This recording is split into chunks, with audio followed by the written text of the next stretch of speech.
The drama surrounding this story begins in a way that feels almost surgical in its precision, cold, calculated, and completely controlled. A man named Davis sits quietly in his car, his eyes fixed not on the road ahead, but on the glowing screen of his phone. He isn't scrolling or texting. He's tracking someone. The target moves through the city unaware, while Davis follows at a measured distance, never too close, never too far. This isn't his first time. His movement suggests experience, patience, and a kind of unsettling calm that only comes from repetition. After trailing the target for what feels like an eternity, Davis makes his move. He accelerates, cuts ahead, and blocks the other car with a sudden, aggressive stop. Before the man inside can react, Davis is already out, his face hidden behind a mask, a gun raised with unwavering certainty. There's no shouting, no chaos, just quiet dominance. Within moments, the man is forced into the trunk of his own car. Davis removes a tracker and a phone from the vehicle, erasing any chance of being followed, and disappears as quickly as he arrived. The story then shifts, introducing a completely different scene, one that seems unrelated at first, but carries the same undercurrent of tension. Two individuals, Ben and his nephew Gabriel, enter a jewelry shop. Ben carries a suitcase, his demeanor serious, while Gabriel looks slightly inexperienced, almost out of place. Inside, the shop owner Danny greets them and presents a set of diamonds.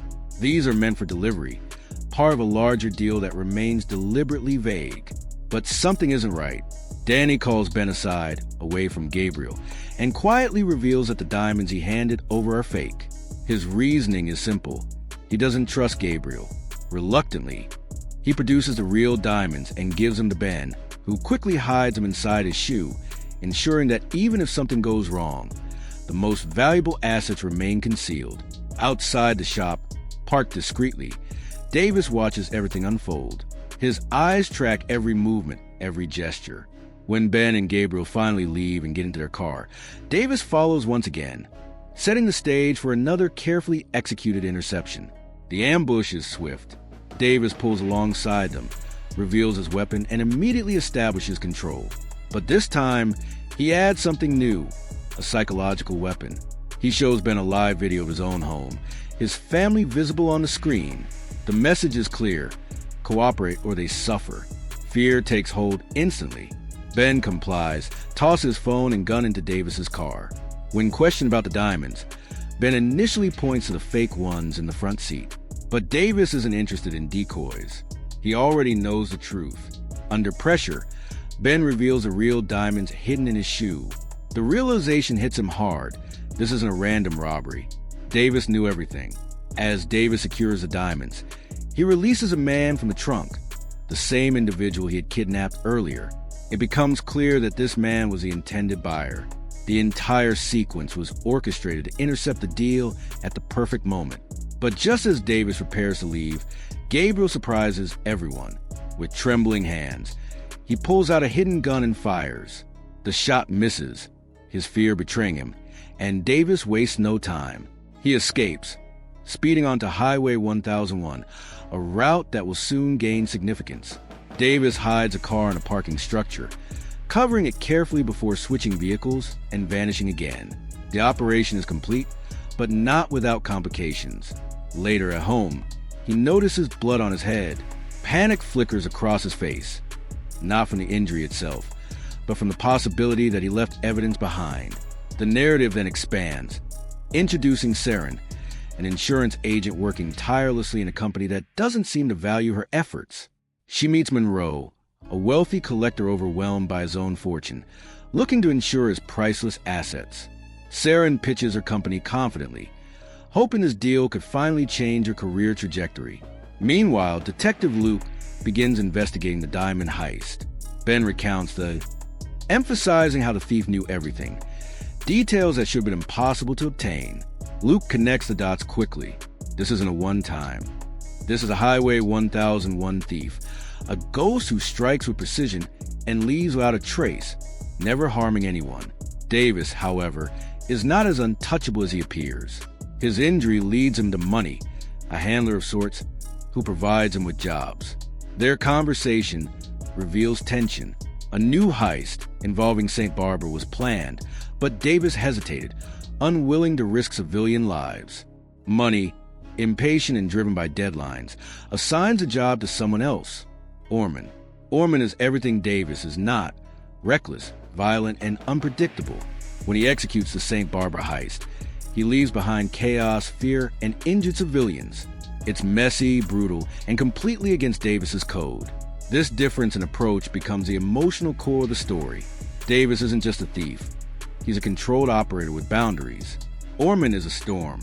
As the plot deepens, Davis begins manipulating Saren, hacking into her life through a hired hacker. He studies her, learns her routines, her frustrations, her unmet ambitions. And as the dust settles, one question lingers quietly in the background. If given the same choices, would anyone have acted differently? When he finally approaches her, it's strategy. He offers her a deal: information in exchange for money. No risk, he claims, just data. Saren refuses at first, holding on to her integrity. But life has a way of wearing people down. When her promotion is denied yet again, after years of loyalty, something inside her shifts. She uploads a simple beach photo on Instagram, a signal. From that moment on, the lines blur. Saren begins feeding Davis information about Monroe's upcoming transactions, security details, delivery schedules, everything he needs to plan the perfect heist.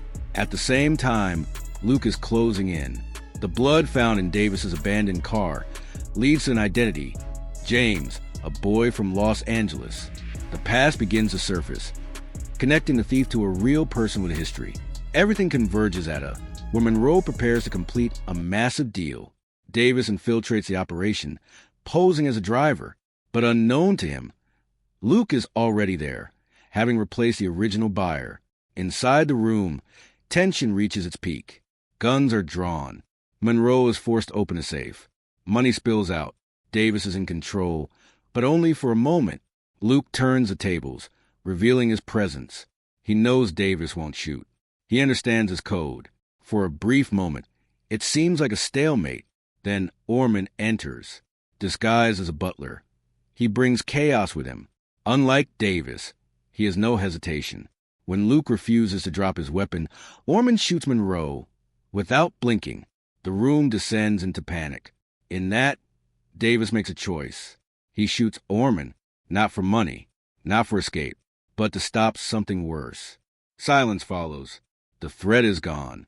Luke looks at Davis, understanding everything without words. Then he does something unexpected. He lets him go. The Highway 1001 thief is dead, he implies. You're free. It's not justice in the traditional sense. It's something more complicated, an acknowledgement of lines not crossed, of lives spared. As Davis walks away, he isn't just escaping the law.